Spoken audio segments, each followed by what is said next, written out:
আমি একটি গাছ, তোমাকে কিছু বলতে চাই।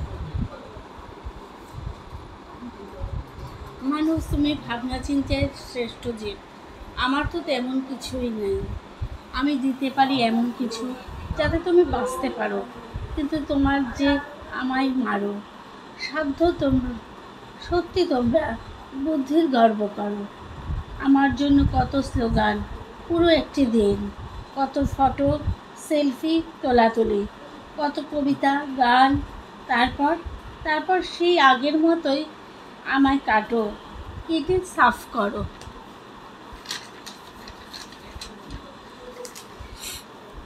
যার জন্য বেঁচে আছো তাকে মেরেই বড়াই করো।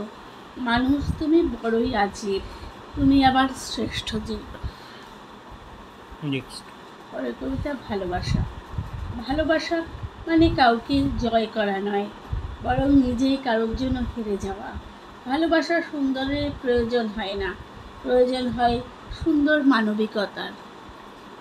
ভালোবাসা হচ্ছে আগুনের মতো, না পেলে শরীর আর মন ভিতরটা পুড়ে যায়, আর পেলে সারা শরীর মন পুড়ে যায়।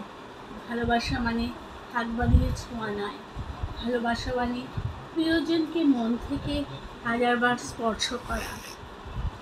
ভালোবাসা মানে শুধুই ফোনের স্ক্রিনে তাকে দেখা নয়, ভালোবাসা মানে মনের স্ক্রিনে সারাক্ষণ তার ছবি আঁকা। ভালোবাসা মানে সৌন্দর্যের প্রতি দুর্বল হয়ে যাওয়া নয়।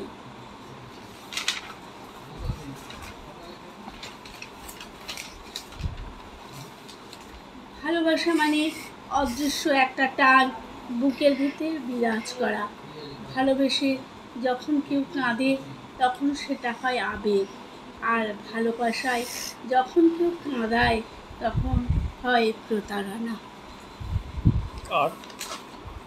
আর একটা শুরু করেছিলাম আমার ছেলেবেলা। আমার ছেলেবেলা ছিল স্বপ্ন জাহান। আমি ছেলেবেলার সময়টার দিন 90 দশকে। আমি প্রথম 2.5 বছর বয়সে বিদ্যালয়ের শিক্ষা শুরু করি। আমি 3 বছর 2 মাস বয়সে আবৃত্তির শিক্ষা শুরু করি। আবৃত্তির আমার প্রথম গুরু ছিলেন শ্রীমতী সোমা মৈত্র। তিনি অবশ্য আজকে আমাদের মধ্যে নেই, তবুও তার শিক্ষাই আমাকে সামনের দিকে এগিয়ে যেতে সাহায্য করছে। প্রথমেই বলছি যে আমি 2.5 বছর বয়সে বিদ্যালয়ের শিক্ষা শুরু করি। শুধু যে শিক্ষাই গ্রহণ করেছি ওই বয়সে তা নয়, তার সাথে সাথে ওই সময় থেকে ভিন্ন ধরনের শিল্পকলাকেও আমি শিখেছি আর লিখিনি। চোখের ভাষা, মনের কথা লুকিয়ে রাখাই ভালো। অপাত্রে দান করলে জীবনটা টলমল। স্পষ্ট কথা বললে মুখে সারা জীবন কাটবে দুঃখে। সহ্য শক্তি করতে পারো, ওই গুণটা সবার বড়। নিজের সত্তা ভুলে গিয়ে উজাড় করা সব কিছু দিয়ে হিসাব দেখো দিনের শেষে, ক্লান্ত হয়ে ঘুমাতে এসে। দোষের পাহাড় মাথায় ভরা, ঋণের বোঝা ঘরা ঘরা, কষ্টগুলো গুমড়ে মরে, চোখের জল হয়ে ঝরে পরে। বলবে কাকে, শুনবে কে? একাই তুমি, একাই যে। আপন বলে ভাবছো যাকে, সেই তো তোমায় দাবিয়ে রাখে। কাছের মানুষ অনেক দূরে, ইচ্ছে হয় না যেতে উড়ে। মুক্তির আলো তোমার ডাকে, কার বাঁধনে ফেরাও তাকে। খোলা আকাশ নাও খুঁজে, নিজের জন্য বাঁচো নিজে। পরের কবিতা, ঋতুর জ্বালা। বাতাসে বইছে লু, শরীরে ঝরছে ঘাম, দিন রাত উফ উফ ভুলিয়ে দিয়েছে নাম। জানালায় দাঁড়িয়ে দূরবীন বাড়িয়ে খুঁজেছি যেন কাকে, খুঁজছে না মনে থাকে। ঋতুরা চাটি মেরে বলে দিল চিৎকারে, খোঁজা কাকে আগে পিছে, বসন্ত চলে গেছে তোমাদের উল্লাসে। এই এখন রয়ে গেছে গ্রীষ্মের এই তাপে, সে এবার ঠেলা বোঝো, বাঁচাবার পথ খোঁজো। ব্যথা লুকাতে গিয়ে অশ্রু হয়েছে ঘাম, বোঝা নিয়ে চলেছ পথে পুরুষ তোমার নাম। ছিঁড়েছে জামা তাতে কি আসে যায়, জামায় দিয়েছ তালি, সংসারেতে টান হলে তবে তুমি যে চোখের বালি। আরও বেশি করে টানছ তুমি খানি, একটু সম্মান পেলেই তোমার মিটবে জানি আত্মা গ্লানি।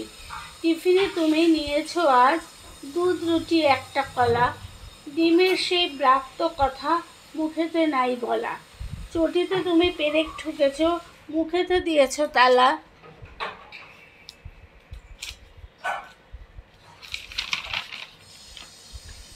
তোমার ব্যথার লেখার কবিতা হয়েছে ফালা ফালা, পরিবারের দায় মেটাতে তোমার রক্ত হয়েছে জল, দধিচিদি হলো তোমার মতো অবিচল অবিচল।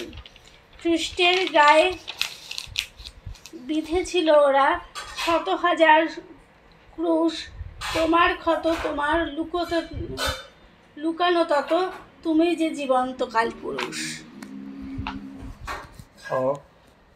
আর কিছু লিখিনি। মাটিতে ছুঁড়ে ফেলা কলসি সোনার মতো চকচক করছে। সাথে সাথে জেলে দৌড়ে কলসিটার কাছে যায় এবং অবাক হয়ে দেখে কলসিটা সোনা হয়ে গেছে। প্রথমে সে কলসিটাকে হাতে নিয়ে ভয় পেয়ে যায়, কিন্তু পরে সে সাহস করে কলসিটাকে হাতে নেয়। সে হাতে নিয়ে দেখলো কলসিটা খুবই ভারী। জেলে দেখতে পেল কলসিটার মধ্যে শুধুই ভরা রয়েছে সোনার মুকুট।